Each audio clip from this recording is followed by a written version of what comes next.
আমাদের সাথে 200 বছর এই যুদ্ধ হয়েছিল, তাতে লক্ষ লক্ষ মানুষ জীবন দিয়েছিল। তাদের উদ্দেশ্য একটাই ছিল, স্বাধীনতা। কিন্তু আমরা দেখেছি বিগত দিনে আমাদের স্বাধীনতা কেড়ে নিয়েছে এক শ্রেণীর মানুষ। তাদের উদ্দেশ্যই একটাই ছিল, ক্ষুদিরাম একটা গান বলেছিল যে 12,033 কোটি রইল মাতর নাতিপুতি, তাদের নিয়ে ঘর করিস মা, বউকে করিস দাসী। কেন বলেছিল? আজকে যে সমস্ত রাজনীতি নেতারা ক্ষমতায় আছে তারা ভুলে যায় সেই বিপ্লবীদের কথা। আমাদের দায়িত্ব না স্রেফ স্বাধীনতার পতাকা উত্তোলন করে চলে যাওয়া, বিপ্লবীদের গলায় মালা দেওয়া। আমাদের দায়িত্ব ভারতবর্ষের মানুষ যারা মানে সমস্ত হিন্দু, মুসলমান, জৈন, খ্রিস্টান একসাথে শান্তিতে মিলেমিশে থাকতে পারে, তাদের মৌলিক অধিকার ফিরে পায়, তাদের কোনো রকম তাদের উপরে অন্যায় অত্যাচার হলে আমাদেরকে রুখে দাঁড়ানো, এটাই আমাদের কর্তব্য। কিন্তু আমরা সেটা মনে করি স্বাধীনতা মানেই পতাকা উত্তোলন, স্বাধীনতা মানেই বিপ্লবীদের গলায় মালা পরানো, তারপরে সমস্ত কাজ আমাদের শেষ।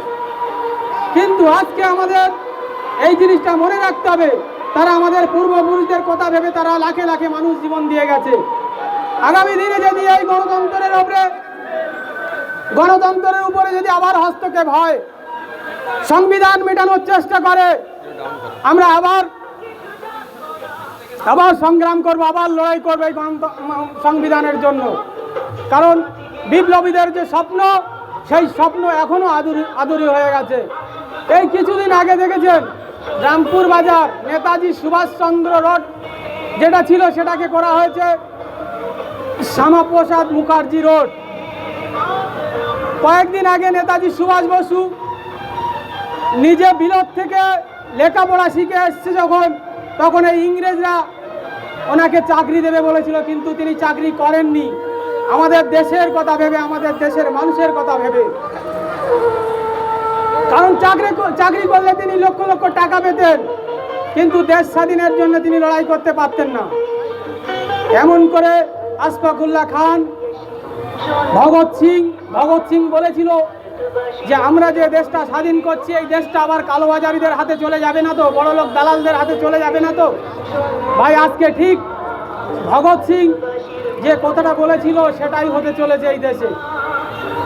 এই দেশ আবার কালোবাজারি বড়লোক দালালদের হাতে চলে যাচ্ছে। তার জন্য আমাদের আবার রুখে দাঁড়াতে হবে, হয়তো আমাদের আবার জীবন দিতে হবে এই দেশের জন্যে। ভয় করলে জয় হবে না, মাথা নিচু করলে গোলাম হয়ে থাকতে হবে। আপনারা কি চান গোলাম হয়ে থাকতে, না এই দেশের জন্য আবার রক্ত দিতে? তাই আপনাদের কাছে অনুরোধ করব, সমস্ত যারা পয়সাওয়ালা মানুষ আছে সবাই মনে করছে কেউ বুদ্ধি দিয়ে সাহায্য করবে, কেউ অর্থ দিয়ে সাহায্য করবে। আমরা ভাবি হয়তো মসজিদ মাদ্রাসায় দান করলে ওটাই দান, কিন্তু যারা মানুষের অধিকারের জন্যে দান করে, বুদ্ধি দেয়, শ্রম দেয়, তারাও এক বিপ্লবী। কারণ সবাই সামনে এসে লড়াই করার ক্ষমতা রাখে না ভাই। তা আগামী দিনে যারা জওয়ান, এই দেশটা যারা স্বাধীন করেছিল বেশিরভাগ জওয়ান ইয়ং ছেলেরা ছিল। তাই আপনাদের কাছে অনুরোধ, ভয় পাবেন না। ভয় করলে কিন্তু কোনোদিন জয় হবে না। ভয় কাটিয়ে আগে আসুন, দেখবেন আগামী দিনে আমাদের জয় হবে। এই বলে আমি আমার সংক্ষিপ্ত বক্তব্য শেষ করছি। জয় হিন্দ, বন্দে মাতরম। মাইক ম্যানকে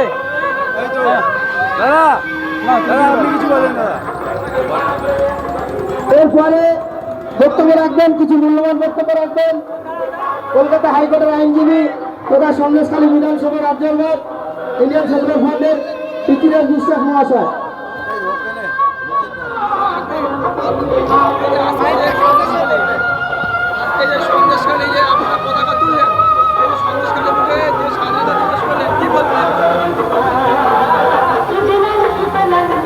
আশিতম স্বাধীনতা দিবসে সমস্ত ভারতবাসী তথা রামপুরবাসীকে আমার শ্রদ্ধা ভালোবাসা। প্রথম কথা, ওই যে 3 রঙা পতাকা খান ফুরফুরাইয়া উঠছে, এই কি তোমাদের স্বাধীনতা বটে? হ্যাঁ, ওই যে 3 রঙা পতাকা খান উঠছে ফুরফুরাইয়া, এই কি তোমাদের স্বাধীনতা? ওরে 1947 সালে নেহেরু জি, আপনি যেদিন লাল কেল্লায় দাঁড়িয়ে পতাকা উড়িয়েছিলেন, আপনি গভীর রাত্রে যখন বক্তৃতা দিলেন, কি বিশ্বাস পেয়েছিলাম আমরা আমরা ভারতবাসী, সেই বিশ্বাস কোথায়?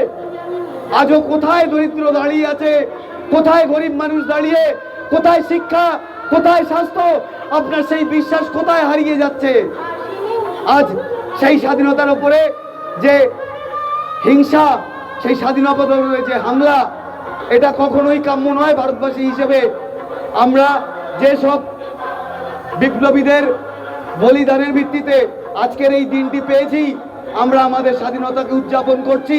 এই স্বাধীনতা শুধু পতাকা ওড়ানোর নয়, এই স্বাধীনতা আমাদের ভাষার, আমাদের বাস করার, আমাদের কথা বলার, আমাদের থাকার, আমাদের ব্যবসার, আমাদের ধর্মের।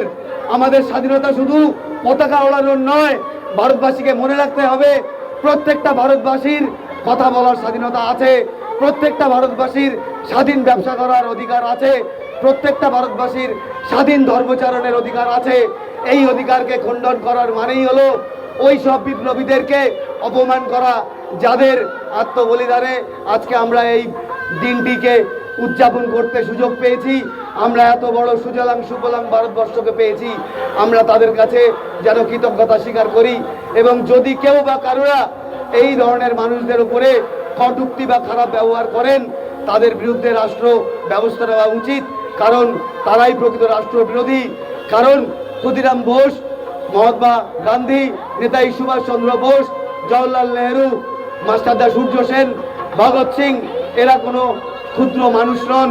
এদেরকে ছোট করা মানে ভারতের স্বাধীনতাকে ছোট করা। স্বাধীনতা মানে বড় বড় পতাকা ওড়ানো নয়, বিরাট জোরে মাইক বাজানো নয়। ভারতবর্ষকে উদযাপিত করা, ভারতবর্ষকে সমৃদ্ধ করা, ভারতবর্ষের ঐক্যকে রক্ষা করা, ভারতবর্ষের সম্প্রীতিকে রক্ষা করা। এই সম্প্রীতির বার্তাকে যারা বা যদি কেউ এর বিপরীত কিছু করার চেষ্টা করে, আমরা ভারতবাসী হিসেবে তার বিরুদ্ধে রুখে দাঁড়াবো, দাঁড়িয়েছি এবং আমরা এর কথা ভুলবো না। এই কথা বলে আমি আমার ছোট্ট বক্তব্য শেষ করছি। ধন্যবাদ পৃথ্বীরাজ বিশ্বাস মহাশয়কে। এরপরে বক্তব্য